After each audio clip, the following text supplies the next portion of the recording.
and today we are going to be looking at linear functions and what they mean. So we're going to be checking out some real-world problems and using the graphs from those real-world problems to help us determine what the meaning of the linear function is in the real world.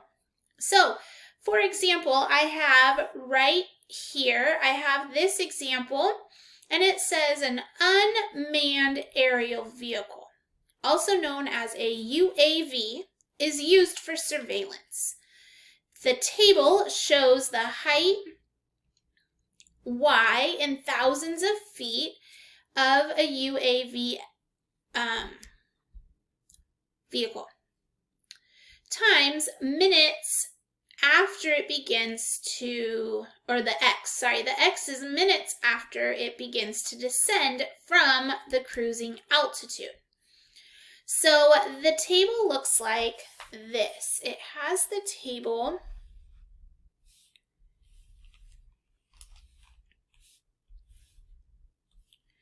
and in the table it has minutes as the X, and it has the height as the Y. Okay, so and then it has different values. It has 0 is 65,000 feet. At 10 minutes, it is 60,000 feet. And at 20 minutes, it is 55,000 feet. So we would write and then graph a linear function. So we would want to write it and graph a linear function. So we're going to write a linear function from this table. So the UAV, we're going to create a slope first. So we can use 0.1 and 0.2, just like we've been doing. So we're going to take 0.65, that's 0.1, and 0.2, 10, 60. And we're just going to subtract to find the slope. So we're going to take 60 minus 65. And put that over 10 minus 0.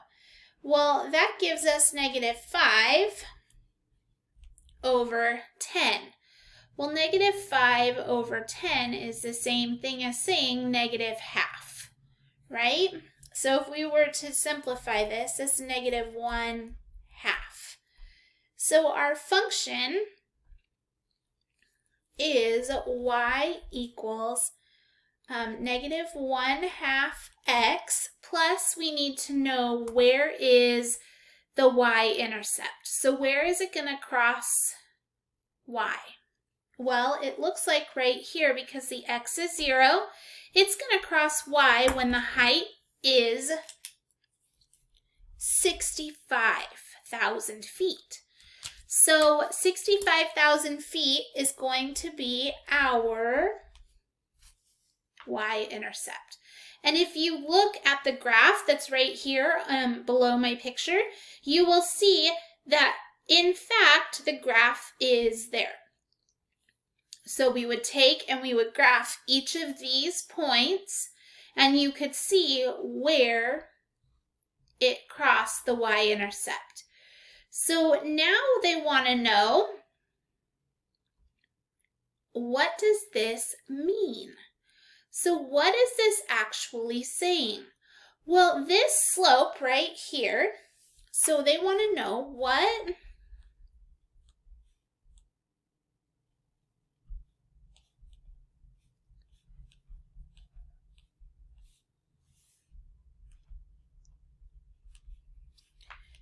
is the meaning of the slope? Interpret it. Interpret the the slope and the y-intercept. So if we interpret the slope is telling us that it decreases by 500 feet because half of the feet if this was thousands, half would be 500. So this means that it is decreasing 500 feet per minute, right? So per minute.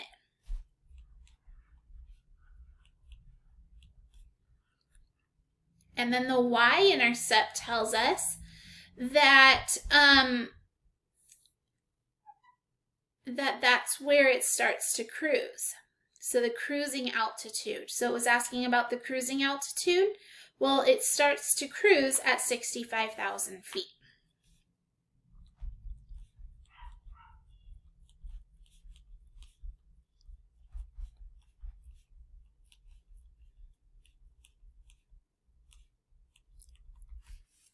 All right. So because that 65 right there represents 65,000. Okay, let's look at another real life problem. All right, our next example talks about jogging. Okay, so example B says that you burn Y calories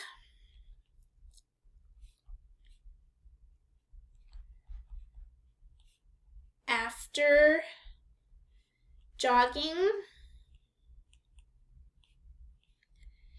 X hours. Okay, so we have Y for calories and jogging for X hours. So in our table, we're going to compare the input of the hours, and the output will be how many calories you are burning. Okay, so if I jog 2 hours, I will burn 800 calories. If I jog for 4 hours, I could burn 1,600 calories. If I jog for 6 hours, it says 2,400 calories. And if I jog for 8 hours, that is a lot of jogging. My goodness, I'm going to be tired. I would burn 3,200. Oh my gosh, that would be so many calories. 3,200 calories. Okay, so now that we have some information, they would like for us to graph and write a linear equation. Okay, so when we graph this problem, we're going to graph it in a way that allows us to look at the positive coordinates, first of all, because it's positive. These are all positive entries here. So we're just in the positives, and we're going to have to number our, this one's too big. We're going to have to number our scale a little bit differently. So we're going to have calories burned, and the hours. So here's hours, here's calories burned. So here is your x-axis. So here we're going to put how many hours on this spot. And then over here we'll put calories. Okay, so those are the calories right there. And it looks like we can count by 800s on this side over here, which is a lot. 800, 1,600, and then we have 2,400, and last but not least 3,200. Okay, so there's 4 of them there, and that's where we will put it all, and that's really hard to see. I'm going to use the other graph paper. Let me redo this. That was really hard to see. Okay, so we have calories on one side, and the calories that we are looking at are counting. So here's our 0, and then we have 800, and our next one was 1,600, and after that we had 24. And after 24, we had 3,200. Okay, now we're going to label the bottom in hours. So 1, 2, 3, 4, 5, 6, 7, 8. Okay, now we are ready to do some graphing. So let's graph this, and then we will figure out what our slope is from our graph. So at 2, 800. So I'm going to go over to 2, and then up to 800 and put a dot. At 4, I'm going to go to 16, and 6 to 24, and 8 to 32. Okay, so I have all of my calories graphed. Now I'm going to connect, and notice that it's going to go through 0, 0. Okay, so it's going to go through 0, 0. So we want to talk about how much the slope is, first of all. So if I go over 2, or up 1 over 2, it's up 800 over 2. Up 800 over 2, up 800 over 2, up 800 over 2. Or I could use 0.1 and 0.2 again and do 1,600 minus 800, which gives me 800, or 4 minus 2, and that gives me 2, and then I could divide, and that gives me 400 calories per hour. And if I look at this, if I go over to 1 hour, it does hit halfway between 800 and nothing, which is 400. So this tells us that I am going to burn Y equals 400 X. So 400 calories per hour. So X represents the hours. So for every 1 hour, I burn 400 calories. Okay, so here was my slope. 800 over 2, we could reduce that down and get 400 over 1. But what is this telling us here? So the slope, this slope right here, when I interpret this graph, this slope tells me how many calories I burn every hour or every 2 hours. Okay? The Y-intercept tells us what are the calories that are being burnt. It also tells us that when you're not jogging, you're not burning calories. So this is showing us all different types of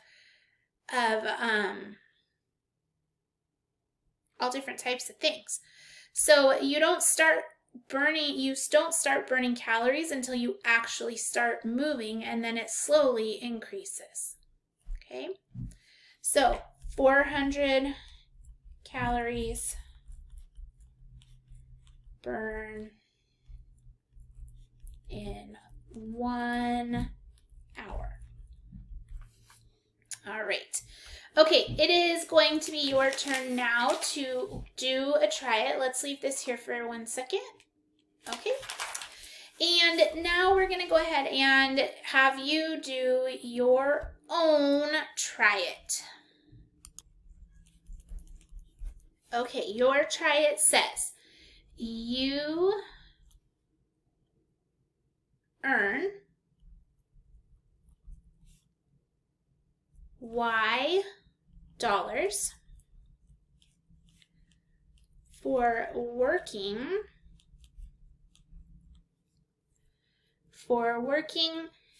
X hours. Okay, so you earn Y dollars for working X hours. I didn't like the rest of that problem. It was really confusing, so we're not going to add it in there. Okay. All right. Here is the table. The table shows the hours, and it shows earnings, or how much you made. Okay, so X and Y. For 1 hour, it was $9. For 2 hours, it's $18. For 3 hours, it is $27. And for 4 hours, it is $36.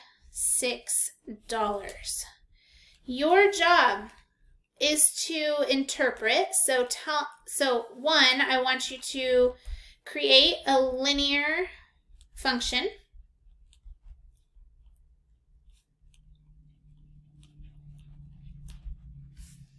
And then 2, tell me and what does it mean?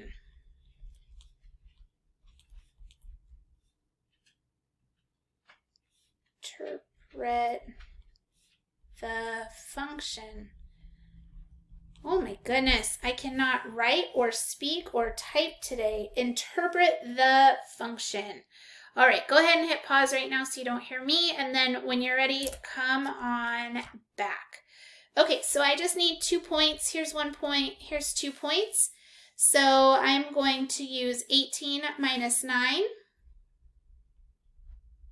for my slope, and then 2 minus 1 for that slope, and that is 9 over 1, which tells me that my slope is $9 x hours. So y equals the slope, which is 9x. So what does this mean? This tells me that I earn $9 every hour I work. There we go. All right, how did you do on this problem? Go ahead and answer your essential question. How do we interpret the linear function? So how do you interpret the linear function? How do you know what these mean? And then write your level of understanding out to the side. All right, if you need any help, come on back to the Google Meet and ask me. Otherwise, you may go and do your practice work. As always, I appreciate all of your hard work and effort, and make it a great day.